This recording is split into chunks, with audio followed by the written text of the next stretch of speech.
Okay. تو وہاں پہ فیڈرل گورنمنٹ کہتی ہے کہ وہاں تبدیلی نہیں ہو سکتی کیونکہ سندھ گورنمنٹ جو ہے یہ آؤٹ آف ٹرن پروموشن کرتی ہے اور جلدی کرتی ہے اور اپنا جو ہے ان کا یہ عالم ہے. ویسے ان کا عالم یہی ہے.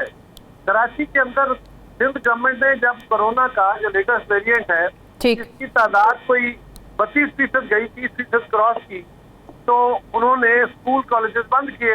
اس پہ احتجاج ہوا, مارکیٹیں بند کی, اس پہ باقاعدہ حکومت نے احتجاج کرایا, ان کے MNA MP نے کرایا, وزراء نے کرایا, کراچی جا کے کرایا, وزیر اعظم صاحب نے خود تبصرے کیے, اسد عمر صاحب نے کیے.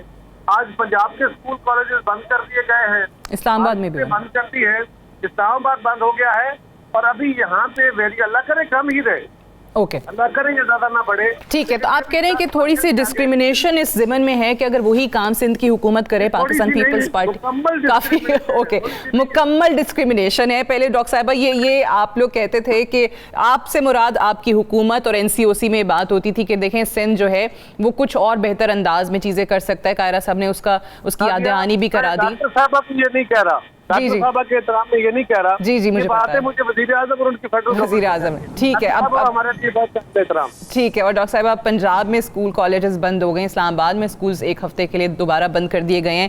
اس پہ بھی ذرا آبویسلی آپ رسپونڈ کریں گی ہی, لیکن ساتھ یہ کیا ایسا کنسرن ہے وزیر اعلیٰ صاحب کا, کیا ایسا مسئلہ ہے یا کیا ریزن ہے جس کی بنیاد پہ انہیں اتنی جلدی تبدیلیاں کرنی پڑتی ہیں بیوروکریسی میں؟ میرا خیال ہے سب سے بڑی بات ہے سعدیہ کہ اس طرح کی تبدیلیاں کوئی پہلی دفعہ نہیں, ہر حکومت میں ہوتی رہی ہیں, اور اگر کوئی تبدیلی کے بعد سوچی جاتی ہے. ابھی چیف سیکرٹری صاحب ہمارے پاس جو اس مرتبہ ہیں وہ کوئی 1.25 سال بلکہ 1.25 سال سے بھی زیادہ عرصہ جو ہے he has been working hair, اور اگر کوئی تبدیلی کے بارے میں سوچا گیا ہے تو میرا خیال ہے سوچ سمجھ کے سوچتے, because what ever it is, جو چیف منسٹر ہیں ہی از دا چیف ایگزیکٹو, انہوں نے سوچنا ہے کہ کس چیز سے ہم بہتری لا سکتے ہیں گورننس کے اندر. اور تھوڑی سی میں آپ کو, اب جیسے میرا ڈپارٹمنٹ ہے, میرے سیکرٹریز میرے ساتھ 1.5 سال کے بعد ان تبدیل ہوئے, لیکن at times you have to change them. For example ان کی پروموشنیں ہو رہی ہوتی ہیں, ان کے آگے they have to go for the courses, بہت ساری چیزیں ہوتی ہیں جس میں یہ تبدیلیاں جو ہیں اور پوسٹنگز اور ٹرانسفرز جو ہیں وہ کی جاتی ہیں. اور پھر پرفارمنس آف کورس, اگر کوئی سیکرٹری پراپر پرفارم نہ کر رہا ہو اور کوئی, تو پھر اس کے بارے میں بھی سوچا جاتا ہے. تو میرا خیال ہے یہ کوئی ایسی بات نہیں ہے, پرفارمنس تو ڈیفینیٹلی ایک بہت ویلڈ ریزن ہے, بٹ اس میں جو ایک کنسرن یا ریزرویشن سامنے آتی ہے کہ اگر اتنی جلدی چیزیں ہوں گی, 3 سال کے اندر اب اتنی تبدیلیاں آئی ہیں کہ ایک نئے شخص کو آنے پہ, اس جگہ پہ آنے کے لیے ٹائم لگتا ہے, وہ چیزیں سمجھنے میں ٹائم لگتا ہے, تو پیچھے تو صرف 2 سال کا عرصہ رہ گیا. میرا خیال ہے سعدیہ اگر آپ اوور آل پرفارمنس دیکھ لیں تو میرا خیال ہے ضرور تبدیلیاں آئی ہیں, لیکن تبدیلیوں کے ساتھ کاموں میں کوئی ایسی تاخیر نہیں ہوئی. اگر میں صحت کے شعبے میں دیکھ لوں تو جو ہم نے آپ لوگوں کے ساتھ کمٹمنٹس کی تھیں, اور خاص طور پہ میں اس بات کی خود گواہ ہوں کہ میں نے شروع میں آپ کو بتایا تھا کہ جی ہیلتھ کارڈز دے دیے جائیں گے, ہسپتال نہیں بن جائیں گے. اب انشاءاللہ اگلے جون میں 4 نئے ہسپتال ہمارے تیار ہو رہے ہیں, باقی مدر اینڈ چائلڈ ہاسپٹلز جو وہ بھی لوگوں کو امپلائمنٹ ملی, سب کچھ ہو رہا ہے.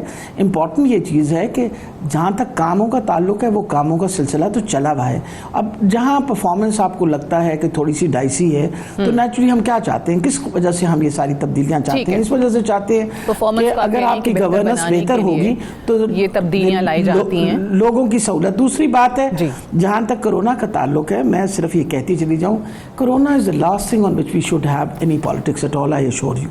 وجہ یہ ہے کہ دیکھیں جہاں تک کرونا کا تعلق ہے, یہ کتنی بڑی وبا ہے, ساری دنیا کو اس نے لپیٹ میں لیا ہوا ہے, اور لوگوں کی اتنی بڑی جو آپ کی ہے نا اکانومیز, ان کے گھٹنے ٹیکے گئے. اب ہم تو الحمدللہ پنجاب یا پورے پاکستان کے اندر حالات بہت بہتر رہے باقی دنیا کے مقابلے میں. آپ اپنے ہمسائے ملک میں دیکھیں جو ہم سے بڑی اکانومی تھی اور جو ویکسین بھی خود ہی بناتے تھے, ان کے حالات کیا بنے. تو شکر ہے خدا کا, اللہ کی بڑی مہربانی ہے کہ حالات بہتر ہیں. اور نیچرلی تھوڑی بہت دیکھیں نا, ابھی اسکول کالجز